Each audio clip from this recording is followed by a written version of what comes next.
ladies and gentlemen. Let me introduce myself. My name is Triana Gita Chairunisa. You can call me Gita. I will explain about the Bugis traditional house. The process of building a Bugis traditional house start with causing a good local and fit a local day. What is start with a special ceremony to purify it.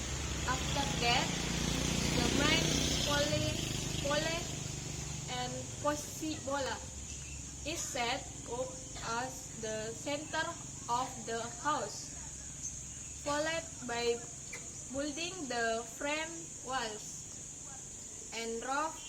Finally, a Thanksgiving ceremony